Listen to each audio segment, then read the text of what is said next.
वीर, मीरा और अर्जुन सबसे अच्छे दोस्त थे।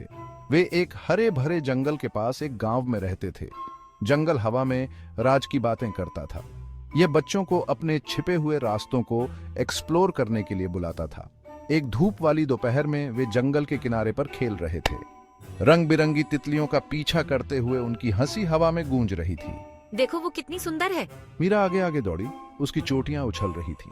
तीनों में सबसे लंबा अर्जुन अपने दोस्तों पर नजर रखे हुए था। अरे ज्यादा दूर मत जाओ मीरा। चलो आज जंगल में और अंदर चलते हैं। हम उस बड़े आम के पेड़ के पार कभी नहीं गए। मीरा और अर्जुन ने घबराहट से एक दूसरे को देखा। जंगल में रहस्य थे, लेकिन यह थोड़ा डरावना भी हो सकता था। क्या तुम श्योर हो वीर? हाँ, ये डेंजरस हो सकता है। बच्चे वीर, मीरा और अर्जुन धूप से सराबोर जंगल में खेल रहे हैं। चिड़ियों के चहचहाने के बीच एक अजीब सी आवाज आई। यह एक हल्की सी सिसकी थी, जैसे कोई उदास और खोया हुआ हो। वीर अपने ट्रैक में रुक गया, उसके कान खड़े हो गए। क्या तुमने वो आवाज सुनी? वह फुसफुसाया, उसकी आवाज धीमी हो गई। मीरा और अर्जुन ने सिर हिलाया, उनकी मुस्कान फीकी पड़ गई। ऐसा लग रहा था कि आवाज जंगल के अंदर से आ रही है। उनकी आंखों में डर झिलमिला उठा।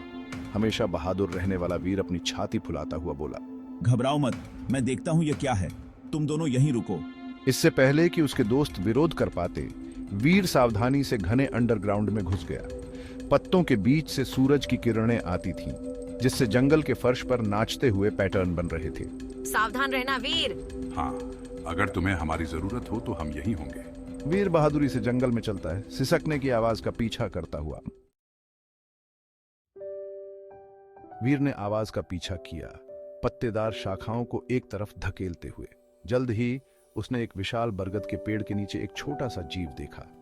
यह एक बंदर का बच्चा था, जिसके फर आंसुओं से सने हुए थे। नन्हे बंदर ने वीर की ओर बड़ी बड़ी उदास आंखों से देखा। वह बिल्कुल अकेला था, डर से कांप रहा था। वीर का हृदय कर्ण से पिघल गया। रो मत नन्हे, हम तुम्हारे परिवार को ढूंढ लेंगे। ऐसा लग रहा था कि नन्हा बंदर समझ गया है। वह वीर के कंधे पर चढ़ गया, उसकी कमीज को कसकर पकड़े हुए। वीर सावधानी से अपने दोस्तों के पास वापस चला गया। वीर खोए हुए बंदर के बच्चे को ढूंढता है और उसे दिलासा देता है। अरे बेचारा, ये खो गया होगा। शायद हम इसके परिवार को आसपास ढूंढ सकें। और इस तरह उनका रोमांच शुरू हुआ। वे जंगल में चले गए। उनकी निगाहें बंदरों के किसी भी संकेत के लिए खुली हुई थी। वीर बंदर के बच्चे को ले गया, जो गर्मी के लिए उसके करीब आ गया। उन्होंने घुंघराले रास्तों का पीछा किया और बड़बड़ाती नदियों को पार किया। पक्षी ऊपर से गा रहे थे। उनकी धुन उनकी खोज के लिए एक सुखदायक साउंड ट्रैक थी। जैसे ही सूरज क्षितिज से नीचे डूबने लगा, जंगल के तल पर लंबी परछाई पड़ने लगी। वे एक तेज नदी पर पहुंचे। पानी तेजी से बह रहा था, उनके और विपरीत किनारे के बीच एक बाधा पैदा कर रहा था। हम कैसे पार करेंगे? नन्हा बंदर फुसफुसाया, उनकी परेशानी को भांपते हुए।